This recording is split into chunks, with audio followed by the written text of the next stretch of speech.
What are secretary birds? These raptors of sub-Saharan Africa savannas, grasslands, and shrublands stand at nearly 4 feet tall, and standing is often how you'll find them, because they primarily move around on foot. They fly only when necessary, such as to reach their nest in the trees and for courtship displays. The secretary bird is distinguished by its long legs and a dramatic black crest of feathers on the back of its head. Its body is covered in whitish-gray feathers, with 2 long, black-tipped tail feathers. Its bare face is usually yellow, orange or red. The top half of its long legs has black feathers, so it looks a bit like it's wearing bicycle shorts. The lower half is covered with scales and has barely visible feathers. While it's not known for certain where the name secretary bird comes from, one explanation is that they're named after 19th lawyers' clerks, or secretaries. Secretaries typically wore gray coats and knee-length black pants, and they would tuck quill pens behind their ears, similar to the bird's coloring and head feather. Another theory is that secretary bird is an English-language corruption of sakri titair, roughly meaning hunter bird in Arabic, a phrase one traveler claims to have heard Arabic-speaking people in Sudan call it. That explanation, however, has been called into doubt by some experts. Crazy name. The secretary bird's English name was once thought to come from the 1800s, when Europeans first spotted these birds. Back then, male secretaries wore gray tailcoats and dark knee-length pants. They also used goosequill pens that they carried behind their ears. This long-legged bird shares many of these same physical features: long, dark quills at the back of the head, long, gray wing and tail feathers that resemble a tailcoat, and black feathers that go midway down the legs like short pants. It's fun to imagine how the two secretaries compare. Secretary birds are distantly related to buzzards, vultures, harriers, and kites. But unlike their raptor cousins, secretary birds spend most of their time on the ground. But can they fly? Of course. They may spend their days on the ground, but secretary birds are good flyers and nest and roost high up in acacia trees at night. In flight, their long legs trail behind them in the air. Habitat and diet. Native to Africa, secretary birds are found south of the Sahara Desert, from Senegal east to Somalia and south to South Africa. Standing over 4 feet tall, the elegant birds cruise through grasses on long legs while looking for a bite to eat. Secretary birds prefer savannas with scattered acacia trees and short grasses where they can easily see while strolling. A few hours after dawn, secretary birds drop down to the ground from their nighttime roost to start the daily hunt.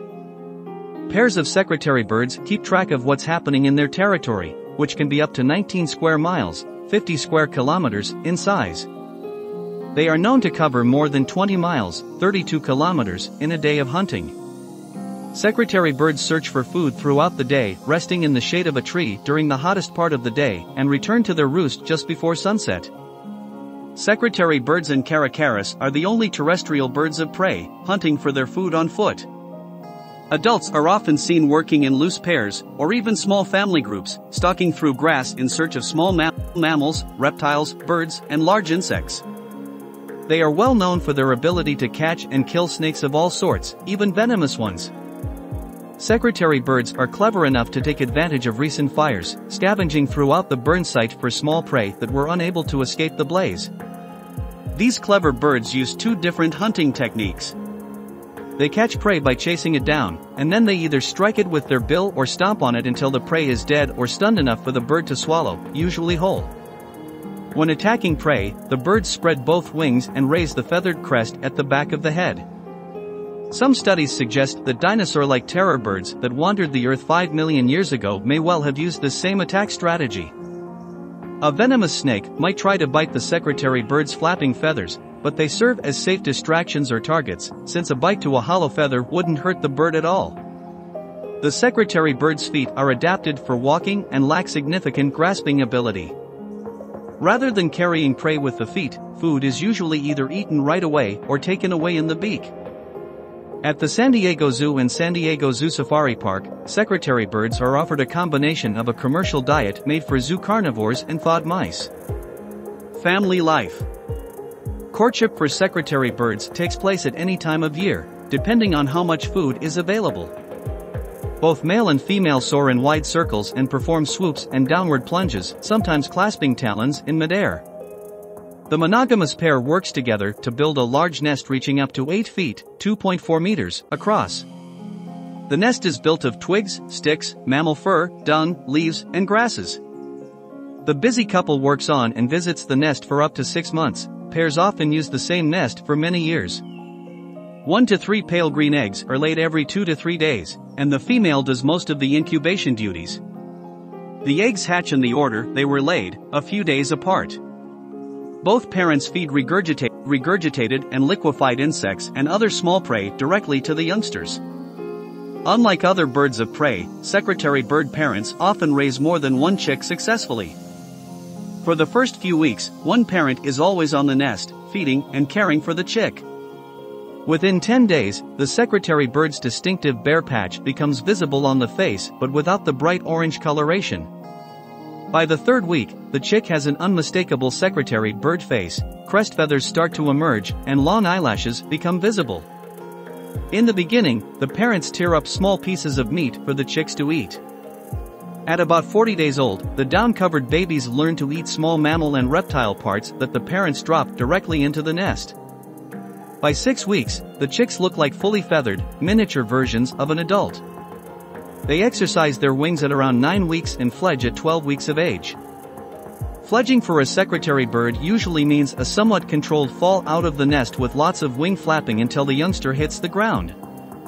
Parents then teach their offspring how to hunt, kick, and fly. The youngsters wander off on their own soon after. Usually quiet, secretary birds do vocalize if needed.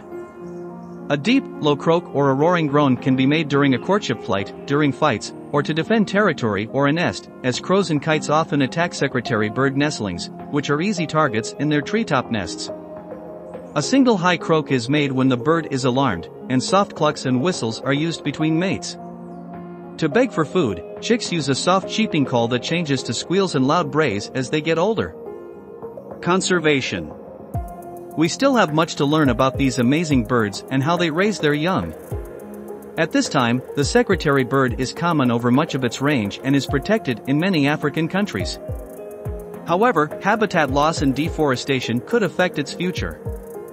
In 1968, the secretary bird was protected under the Africa Convention on the Conservation of Nature and Natural Resources. Its popularity among Africans may help protect the secretary bird in the future, while zoological institutions such as San Diego Zoo Wildlife Alliance do our part to increase awareness about the importance of habitat protection. By supporting San Diego Zoo Wildlife Alliance, you are our ally in saving and protecting wildlife worldwide.